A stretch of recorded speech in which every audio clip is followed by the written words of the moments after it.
How do you learn? Have you ever wondered how you learn? My two school teacher members of my family were talking about it on Christmas and sharing their stories. And this has been a rough year for teachers, and been a rough year for students. It's been a rough year for parents. And it's just a hard year to learn. And how do we learn? You know, typically we think of learning as just a little by little, a step by step effort. It's like climbing up the stairs. We just, one step after another. We go to elementary 101, and we have that done. We go to elementary 201, and we just keep climbing the stair. And then we get to middle school, and then we get to high school, and we get to graduate. And we think we've learned everything we need to know. Well, we learn at least maybe enough to start a job and get a job and make a living for our family. But there's so much to learn, and we continue to grow and continue to learn. Now, my dad, he believed in the school of hard knocks. You know, some of you gone to the school of hard knocks. You know, that school, the school colors are black and blue, and the school motto is ouch. It's a rough school to go to, but my dad really believed in it. He thought you should just jump in with both feet. I remember him giving us a task. He'd give us some task to do, and it would be some ridiculous task. And this is one of the advantages of being one of the younger siblings. I learned from my older brother that you didn't tell my dad that you couldn't do it. My brother would say, I can't. And you can't? What do you mean you can't? You haven't even tried it yet. How do you know you can't? One of the things I miss about that World War II generation is that they could do anything. You know, don't tell them you couldn't. And my dad just expected us to do it. He didn't care how big the task was. Just do it. Just figure it out. Try to get it done. I mean, that's how I learned how to swim. I mean, my dad, you know, he got us in we're camping, got us in the boat and took us to the middle and took me in there and threw me out of the boat. And I mean, it was rough. I thought I was going to drown. I mean, I was struggling. I thought I was going to drown for 45 minutes. I was struggling there. Finally, after about 45 minutes, I was able to untie the ropes. And, well, anyway, there are some really hard things we got to learn how to do things. And sometimes we learn a lot during a crisis. And one of the things we've noticed in the Gospel of John is it's filled with crises. One crisis after another. We see a wedding and the wine has ran out. And the embarrassment for this family that has run out of wine. You know, you just couldn't go down to the corner store. You just couldn't go to the liquor store and buy some more. I mean, you run out and you are embarrassed. What we're going to do? It's impossible now to get wine at this point. And then we see a nobleman and his son is sick and he's near death. And he's miles away. Even if you could do something for him, he's too far to help. And then there's this man who is so sick. He'd been sick for 38 years. So sick he could not walk. How do you fix a guy like that? It's just an impossible situation. And then there's thousands of people who've come to hear him. They have nothing to eat. How do you feed thousands of people? And then beyond all that, there's some other crises. You have Nicodemus who comes to Jesus, and Jesus tells him, you have to be born again. I mean, how are you going to be born when you're old? You can't enter your mother's womb and be born again, can you? I mean, it's an impossible situation to ask an older person to be born again. And then you have the crisis of the woman in Samaria who has such an extreme immoral life that you wonder, how in the world can somebody so immoral have eternal life? And so crisis after crisis we've been reading about in the Gospel of John, and there's no possibility for any of them to have an answer except by God. And Jesus answers every crisis that comes along. And we're beginning to learn more about who Jesus is as we look at him face crisis after crisis. And, you know, how do you feed this crowd of 5,000 men? That's an interesting thing, too, because he asked his disciples, how are we going to feed these guys? Philip, how are we going to feed all these people? And he lets them think about it. He lets them agonize with the crisis, and he lets them come to the conclusion, Lord, it's impossible. Even if we could find enough food, we wouldn't have enough money to buy it. We are in this impossible situation. And each of these crises focus on Jesus, including our story today. We have a story today that continues to focus on Jesus. We're going to be in John the 6th chapter, verses 15 through 21. It says, "So Jesus, perceiving that they were intending to come and take him by force to make him king, withdrew again to the mountain by himself alone. Now when evening came, his disciples went down to the sea, and after getting into a boat, they started to cross the sea to Capernaum. It had already become dark, and Jesus had not yet come to them. Then the sea began to be stirred up because a strong wind was blowing. Then when they had rowed about 3 or 4 miles, they saw Jesus walking on the sea. And drawing near to the boat, they were frightened. But he said to them, 'It is I. Do not be afraid.' So they were willing to receive him into the boat, and immediately the boat was at the land to which they were going." Now, what we're going to get out of this lesson here, and here it is, so listen to this. If you don't get anything else, get this point. Jesus is the I am. Jesus is the great I am. That's the point of this. And it's an interesting story. And what makes this story so rough is that verses 1 through 14 and verses 22 through 40 go together. And then in the middle, you have this story of Jesus walking on the water. And you think, why in the world? Why would John put this story right in the middle of this other thing about Jesus being the bread of life? It doesn't make any sense. And I pondered this all week long. Why in the world did Jesus throw this story in the middle of this text? In fact, I've preached this section before. And the last time I preached it, I preached verses 1 through 14 and verses 22 and following all in one sermon. I just skipped this section. And a lot of folks do. They just skip this section. How does it fit in here? And so we're challenged to figure out, why is this here? Why is John telling us the story of Jesus walking on the water? And it's so brief. It's not like Matthew's story or Mark's story of Jesus walking on the water. We read nothing here about Peter stepping out of the boat and coming to Jesus and beginning to sink. We see nothing here about the raging waves and the storm and Jesus calming the storm. And there's no explanation by John as to why he's telling the story. And so you're scratching your head going, why in the world, of all places, to put it right here in the middle of chapter 6? And the details are brief, and they just fly by so fast you hardly even see them. I mean, some of the details we find out, it's dark. Do you ever realize that things always seem to be worse at night? I mean, it's dark, and Jesus is not with them. I mean, how terrifying life would be when Jesus is not with you. And there's a strong wind. And wind can be so terrifying. You remember, actually this summer we had this real bad windstorm, and man, it blew down some of my big branches out of my trees, and trees had been snapped in two, and we had these big fires all around us, and we were evacuating. You remember that? I mean, oh yeah, that was this year. I mean, so much has happened this year. And yeah, that happened this year. It was a windstorm that started it all. And here's this windstorm, and that's all he says. There was a strong wind. And they rowed all night, apparently against the wind. So they probably left when it was dark, it says. So, I don't know, 7 or 8 o'clock. And now one of the texts says it's the third watch of the night. So somewhere between 3 and 6 o'clock in the morning. I assume they were exhausted. And Jesus comes walking on the water. Now, when you read John, it's just these facts just breeze by us so quickly. We hardly even have a chance to even take it in, all the different things he's talking about. Jesus walks on the water, and they see him, and they are frightened.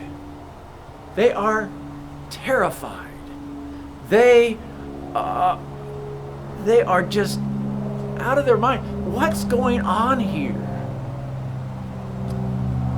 Jesus makes them tremble. And I think we forget this part of our life sometimes, that if you really knew who Jesus was, he would make us tremble in a certain aspect. I mean, we think that Jesus came to comfort us and to meet all of our needs. If you really knew who he was, you'd realize he demands submission and awe because of who he really is. I mean, isn't it nice? Isn't it marvelous that we can know a God that is so strong and mighty and yet has taught us not to be afraid of him? You know, when I was a kid, when I was in high school, we played a lot of schoolyard football, if you can call it schoolyard football, sandlot football, whatever. And I grew up in the Los Angeles area, and we had gangs in the area, but what we mostly had was football teams. So you challenge the other section of the town to a football game. And we would go and challenge this other team, and we didn't have helmets or pads, and I never came home without blood on me with my shirt in one piece. But we had one guy on our team, he was like 6'4" and 200 and something. He was huge. And he terrified everybody we played. He was huge. He ended up being one of the star players on our football team in high school. He was one of the starting defensive tackles. He's huge, and he was frightening. But I think about it, he never scared anybody on his team because we knew the guy. He was one of the friendliest guys you ever knew. You just didn't want to be on the opposing team. And the thing about God, sometimes we forget just how strong and mighty and awesome he is. And here they see Jesus walking on the water, and they are just terrified. Sometimes we get life so much out of proportion. We fear the storm. We fear tomorrow. We fear the unknown because we forget who Jesus really is. And this is what connects the two ends of the chapter together, I think, is that John wants us to recognize here in the midst of all this is going on, just stop and pause and think about who Jesus is. The key is in verse 21. The key is right there in verse 21. Verse 21, verse 20, verse 20. He said, "It is I, do not be afraid." Now in the Greek, what he says literally is ego eimi, which means I am. Jesus came and said to him, I am. Don't be afraid. Now he used that same phrase back in chapter 4 with the woman at the well. And he's going to continue to use this phrase as we go through John. Ego eimi, I am. Do not be afraid. What does it mean to be I am? There's another thing that's happening in John the 6th chapter that we need to focus on a little bit too, and that is the connection with Moses. At the end of chapter 5, if I can draw your attention back to the end of chapter 5, Jesus says, and beginning in verse 45, "Do not think that I will accuse you before the Father. The one who accuses you is Moses, in whom you have set your hope. If you believed Moses, you would believe me, for he wrote about me. But if you do not believe his writings, how will you believe my words?" Those who opposed Jesus had Moses as their hero. Moses was the hero for all those who were in opposition to Jesus. And so now in chapter 6, we're going to see a little bit of a reflection back about Moses again. I mean, for instance, there's these allusions to Moses. Verse 4, it was near the Passover time. Passover, we know what Passover is, deliverance from bondage to Egypt. Israel is freed from bondage to Egypt. And in many ways, the Passover is a patriotic feast. It's something like our 4th of July. It's a patriotic feast. Look at the nation overcame Egypt and we were set free under the leadership of Moses. And there's this fervor for deliverance. We want a king. We want to deliver from Rome. So it shouldn't surprise us down in verse 15 that they want to make Jesus a king. We need a king like this, one who could feed us, one who could heal us, and one who could deliver us from Rome. And then in verse 3, it talks about Jesus going up on a mountain. And who else went up on a mountain? Moses is known for going up alone on a mountain, and he goes up on Mount Sinai. And Jesus goes up on a mountain. And in verse 15, he goes up on a mountain again. And Jesus feeds this multitude. And Moses feeds a multitude.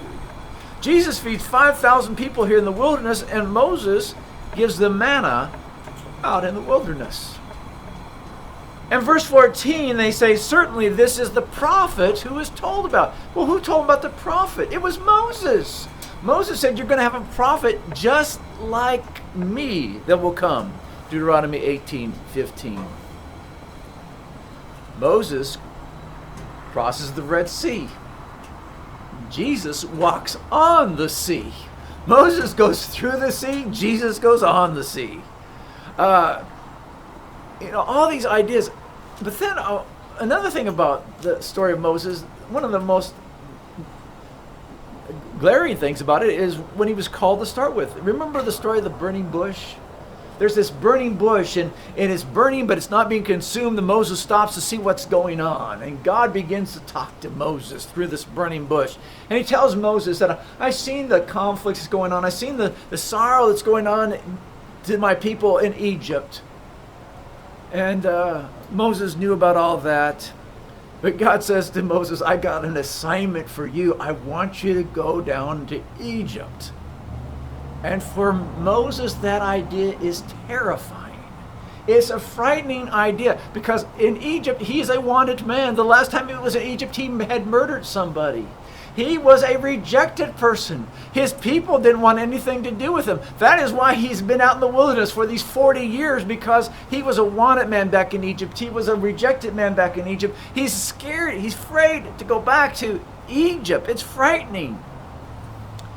And he begins to ask God, well, what happens if they don't believe me? What if they just totally reject me again? And in Exodus, the 3rd chapter, notice this, verse 14, God said to Moses, I am who I am.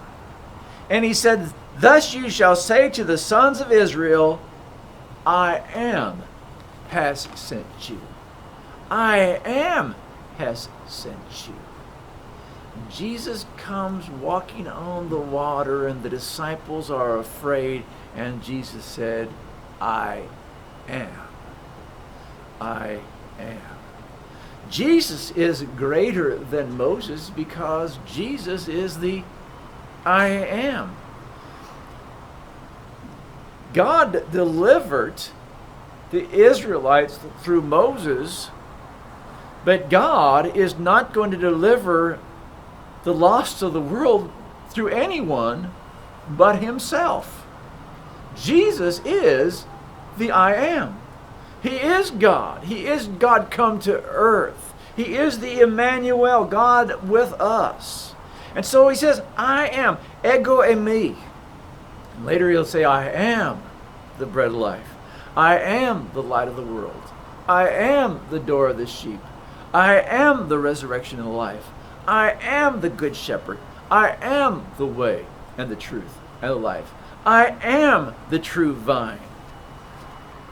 So Jesus is the I am. And John wants us to see who Jesus really is. He is the I am. And they would certainly have this remembrance of Moses. But he says he's not like Moses.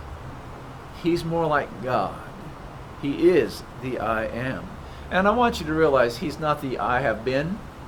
Sometimes we think of God as I have been. Because we want to live in the past. You cannot live in the past. You can't live in the past because God is not there. He is not the I have been. He is the I am. And sometimes we want to live in the future. We think, oh, how great 2021 will be. But you know, we can't live in the future because it hasn't happened yet. God is the I am. He is the present. He is right now with us. I think this is the paradox of the Christian life. Jesus should make us tremble. He is high and exalted. He is the high and exalted God. He is infinite in His holiness, in His purity, in His might. We are just weak sinners. We should tremble at Jesus, but we shouldn't tremble at anything else. Nothing else should frighten us at all, because Jesus is standing right there with us. And verse 21, Jesus was willing to get into the boat with them. And John's emphasis was they were willing to receive Him. As scary as He was, they wanted Him in the boat with them. And He was willing to join them. And then it said, immediately they were where they were planning to go. Immediately, that's one of Mark's words, but John is using it here. Immediately, they come to Capernaum. Capernaum is where they were headed. It says there in verse 17, that was their destination. The word Capernaum means a village of comfort. It's the place of rest. Jesus was able to bring them to that place of rest and comfort immediately when they brought Him into the boat. And wow, the lessons are just so numerous, aren't they? I mean, we can apply that in every aspect. I mean, Jesus wants us to know He's the I Am. Live in the present. Don't live in the past. Don't live in the future. Live right now knowing that the great I Am is with us and that He can get in with us and that He'll be there with us. And what do we have to fear? Because God is with us. See, John's goal, we know this, John's goal is to help us realize who Jesus is. Because that will make all the difference in this life and the one to come. What impossible crisis are you facing right now? What crisis are you going through and you just don't know how you're going to get through it? I think that John would say, don't you know who Jesus is? He is the I Am. He is the great I Am. The almighty I Am. And you can invite Him in, and He'll get in with you. And He'll take you through and allow you to immediately see that place of comfort and rest. Wow, what a great message. You know, it's providential sometimes that we get lessons like this. We're facing a new year and we're wondering what's going on, and I think we need to slow down sometimes and go, wow, just take a look at God. Nothing can be more frightening than Him, and yet He is with us and He is for us. If God be for us, then who can be against us? I hope you have a marvelous week. May God bless you all.